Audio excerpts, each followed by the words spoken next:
So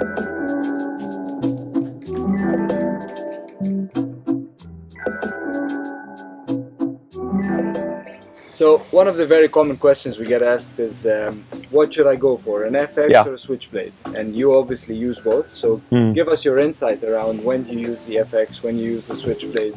I use the 9 and the 10 switchblade a lot, and if I go bigger than that, then it's usually FX 12 and 14.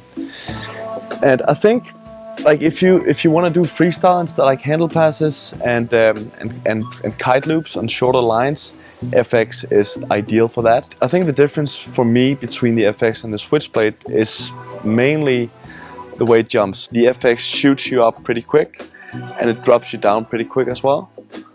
Where the switchblade, which is more open, it's a more open canopy, there's more obviously hang time and drift in it. So the small kites I love to ride on the switchblades, and the big kites FX, because usually when it's big kites it's freestyle weather, and the FX is just, for me, it's just better for doing freestyle. It has more slack on the lines when you take off, so you have time to swing around in the handle pass, the kite loops as well. I mean, great for kite loops. It's more of a, it pulls through the kite loop and it comes up pretty quick, where the switchblade is more like a machine. It shoots up and you just keep going up. You loop the kite and then you keep like the momentum of, I think the whole kite loop is just so, it's such a crazy thing to do with a switchblade on a 9 or on a 10, because it just keeps pulling all throughout the kite loop. Where the FX, it's a bit more forgiving, I would say, but still, when it loops, when it goes through the power zone, it really yanks you away. So the misconception around that the switchblade isn't for loops or mega loops isn't correct. I mean, for me, I love looping with it. I only realized last year that it actually can loop, and I love combining a big air session where it's just jump water to water with a kite loop session, where back in the days we would ride with 19 or 20 meter lines to be able to get those really low kite loops.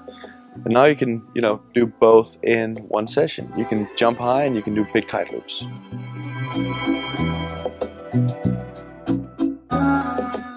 And what line length do you normally use on the FX or on the switchblade when you go out to loop or on a freestyle session? I always ride the standard lines out of the factory.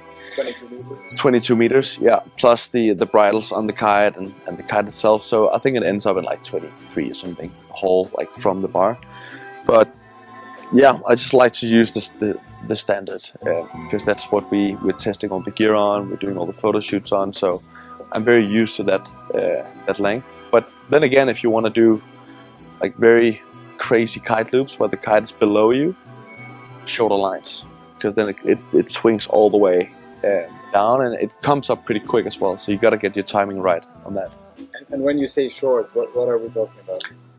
Like 10-12 meters. 10-12 meters. It's ideal for the kite, like the F-16 as they call it back in the days, where you swing the kite loop and you're like up here and the kite is down there.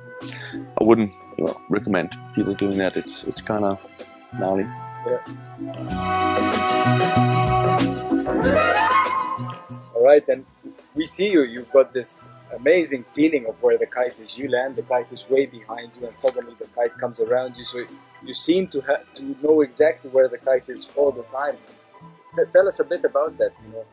How do you know where the kite is? Where are your hands on the bar? What gives you the most feeling? Every time I ride, I just ride with the strap going through these fingers all the time, so you can control with one hand no matter what. And I don't know, I think it's just, a lot of hours on the water, and I've been kiting for like 14 years now, so if you kite, minimum 3 times a week, you get very used to where the kite is all the time. And especially with Cabrina gear, with the switchblade and the FX, because it has such a direct feeling. And so I don't have to look at the kite anymore. You can just like kind of feel where it is. As long as you sheet in, then I kind of know where it is without looking at it. So I think, yeah, experienced a lot of kiting all my life, and obviously the good kites with that very direct feeling. And bar size as well. So we mainly get asked between the 44 and the 52 Yeah. centimeter trim light bar. You know, people don't know which one to go for. If they're on a 9, if they're on a 10, if they're on a 12. So what do you use? I always use the 52 because I like quick kites, especially for kite loops. So I'm always on the big one, well the medium one. So yeah, always 52 trim light. It's super easy to depower, and you can always, and it has a lot of depower in the bar as well. So I always go for that, and even for freestyle sessions where you do handle passes and stuff, then 52 I always stick with that.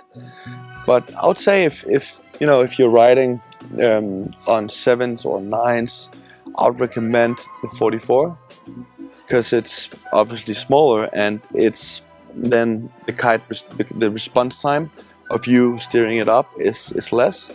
And that's what you want when you're doing freestyle, because then you can pass the bar behind your back without the kite going up to 12 o'clock straight away. So you want something that's very static in a way, like a wakeboard bar.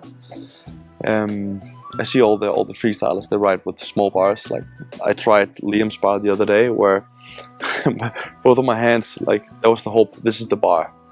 I mean, that's crazy, you know. But yeah, so big kites. The bigger the kites are, the bigger the bar. Yeah, I would say.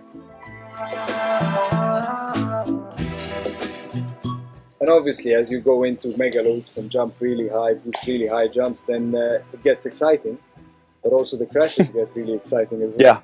So tell us, you know, your advice on what's the safest way to crash. It all depends on the spot.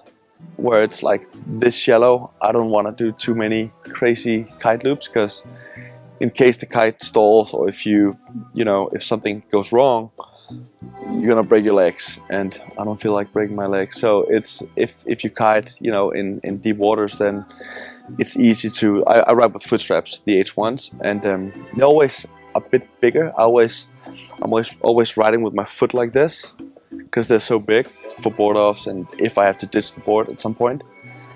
And yeah, it's just nice to think that you can always save it somehow. Like you're going up, you pull a kite loop, you do a rotation or something, and something ends bad. And okay, if I was wearing boots now, I would, you know, break my body, because I can't, you know, throw my board away. That's why I ride boots. But yeah, I think, to be honest, it would be better. You have more grip with boots, but I just don't want to risk it. Yeah. Too scared of that. You're riding the standard size H1s, right? Yeah, H1s on the widest stance as well. We always get the question, carbon or wood, and what's the difference? Yeah. So, what board do you ride? I ride both of the boards, to be honest, because again, it depends on the spot where you ride. If it's complete flat water, if it's a bit choppy, if it's, you know, in Cape Town, for example, I ride the wood a lot. I would say it's a bit more forgiving. It has a lot of flex in it, especially in the tips. So if it's, you know, choppy water, it seems a bit smoother when you're riding. Where the carbon is a bit more, it has the pop of the carbon. I would say that's a tiny bit better than the wood. So if you're into like railing to blinds and landing blind and wrapped and stuff, and popping with a low kite, 45 degrees kite, I would go for the carbon. It has a little bit more pop in it. You've ridden with a lot of brands before, and what made you switch to Cabrina? Well, I got the call from Cabrina a few years ago, 3 years ago, and I had the opportunity to work on the FX, to build a kite from scratch almost. And that, you know, sounded interesting, and you know, the image that Cabrina has around the world is, they're very well respected, and you know, good gear. It's you know, one of the top brands, and I think especially for a guy like me who jumps off stuff and, you know, put a lot on the line, it's always nice to know that you can trust your gear. If, you know, I can open a brand new kite and then I could jump off a building. That's how much I trust it. Like, so usually I would always fly it a bit, crash it into the water and see if anything pops and, you know, straighten the lines and all that. But you can, from the factory, straight out the factory, I trust it enough to actually do whatever.